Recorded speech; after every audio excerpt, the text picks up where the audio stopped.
We are at the ASG booth. I've interviewed Bob a whole bunch of times. Many times, so we go way back. A few years. Yeah.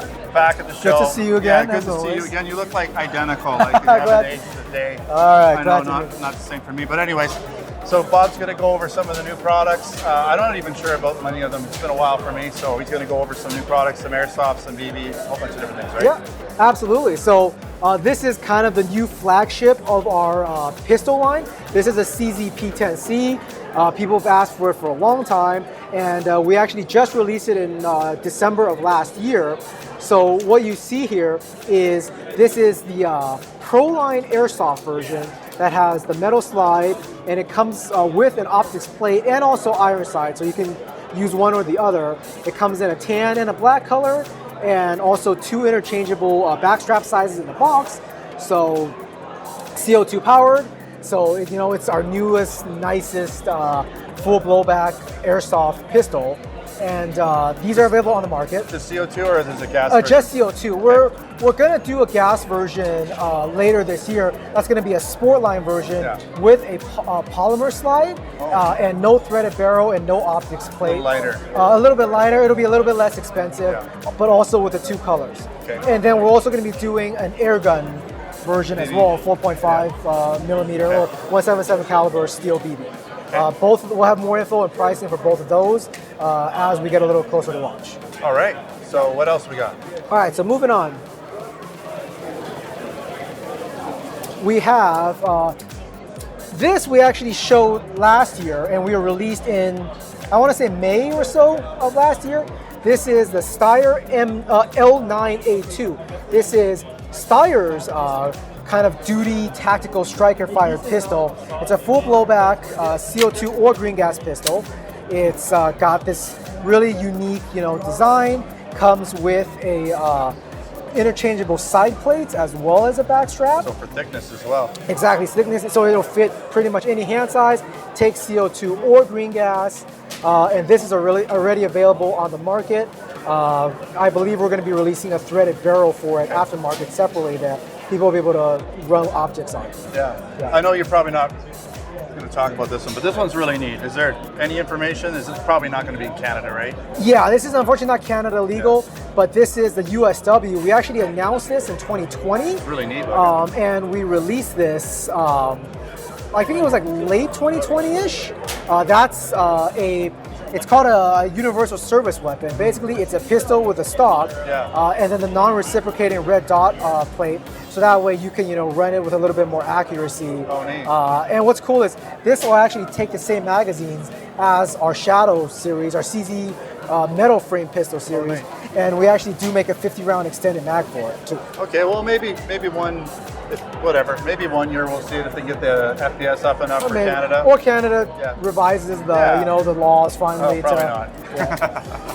All right, anything else along this road? Yeah. So we got these two walls are part of our new hybrid line of product. We call them the hybrid series, and they're called hybrid because it's a mix of stuff that we do in Denmark, that we manufacture and build in Denmark, and parts that are already made from manufacturing partners we find in Asia. Everyone's familiar with the Evo. It's the world's first AEG to be mass-produced outside of Asia. And this year is actually its 10-year anniversary. We released it back in 2014. So the hybrid series is kind of a mix of that, where we take some of these manufacturing partner parts or components and we bring them into Denmark, and then we use that and we build improved guns on top of it. So that way you get like higher than stock performance out of the box. Something like a little bit of with some of the CZs a while ago, right? But in more limited scale. This is bigger scale. So we have two models that we're doing. Number one is the H22, which is based on the KJK-CO2 platform. We're going to take it, make some modifications both internally and externally, and then it's going to go into this really nice Hera H22 stock. It's got a metal front end that's M-lock. It's got a nice polymer stock with the cheek rest. It's going to come in 3 colors: black, tan, and OD green. And the best part is it's going to be all KCO2 compatible with whatever Rogue Works, aftermarket parts. So if you don't like how certain parts are, you can pop in different parts. So and obviously blowback, CO2. Blowback, Canadian, semi-automatic. Enough power for Canon market. Yeah, it should be shooting at about the same as a regular KCO2, I yeah. believe. So it'll be Canada legal. All right. And then next we have the hybrid H15.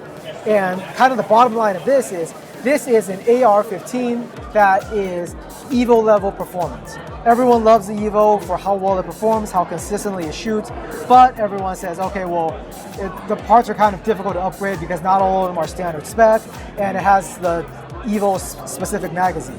Well, the H15 is designed to address all that, where external, some of the parts we work with partners to make for us, but then internally, it's all Evo performance level parts, and then this whole front end is something we design ourselves. Yeah. And it'll come in 3 different variants. We have an integrally suppressed version, we'll have an SPR version, and then we'll have a carbine version. Evo performance, but with AR-15 compatibility. Yeah, so like similar electronics to what's in your Evo. Yeah, exactly. The only thing that's really missing is the empty mag cutoff, but that's because we wanted to maintain the wide compatibility with all the AR mags that are already out there. You can usually hear when you're out anyway. Yeah, exactly. Yeah, they're nice looking guns, and yeah. They'll be Canada legal too. They'll shoot at 400 FPS. Perfect. Awesome. Yeah. Is that it? And then there's even more. There's even more. Wait, there's more. We have some new ICS offerings. The top here is ICS Ape Special Edition. The Ape, it's been in the market for a while. It's ICS's take on the Masada ACR. So what ICS did was completely revamp it now. So this is a new version that replaces the old Ape. This now comes with an M-Log handguard instead of a key mod one. Okay. And then it'll still come in all black, because all black guns still sell the best. Yeah. But they're going to replace the FTE version with this space gray model that's a 2-tone gray. It's a different color, isn't it? Yeah, it's kind of like this shimmery gray that's kind of... So it's a very, very nice, very unique look. And it's going to come in 2 versions, a regular MOSFET version, and then a computerized MOSFET version with a trigger that does burst and all the gearbox health monitoring, all of that. So that's not out yet, but it will be out later this year, and that's also Canada legal. Oh, good. And then lots of offerings for Canada. Yeah, exactly. And then for ICS, for their pistol line, there's a few new products. So you have this is part of these 3 up the top are part of their High-Capa line, and there's various flavors of High-Capas. Yeah. You have the Legacy here, which is like a duty style 2011 High-Capa. You have the Carnotaurus, which is a very upgraded split slide with a non-moving front slide competition High-Capa. Very different looking. Yeah, and then you have the ACME, which is kind of like an in-between, like a more reserved but still competition style High-Capa with the flashy red parts. And then this one actually, this is a little bit different. This is ICS's ICP. We released this second half of last year, so it's been out already. But it's kind of like a tricked out Glock. Yeah, totally. That's actually full auto capable. Squared. Yeah, squared off slide. It's optics ready, and it's capable of taking TM aftermarket parts, but full auto and just really nice performance. And how do you get to the full auto? Is it a switch underneath it? Yep, switch underneath it, and then there's a toggle right there where you switch between the modes. So. Yeah, I like the grips on it. It's got a neat texturing. Yeah, it's got like this really nice texturing. The slide is also contoured with the cutouts. Yeah. So got a nice, luminous sights. Nice balance to it. Yeah. Wow, I like the sights too. Yeah. It's kind of neat how in the back there I've never seen that color scheme. You get thumb rests up here too for your thumbs, so you don't accidentally toggle the slide catch or anything like that. Yeah, that's nice. Yeah. So that pretty much covers up all our cool stuff that you've missed since 2020. It's been a few years. It has been for sure. Well, hopefully I'll get my hands on some of these new versions when they come out, or if they're out already, and get some reviews out for you guys. Excellent. All right, always a pleasure to talk to you.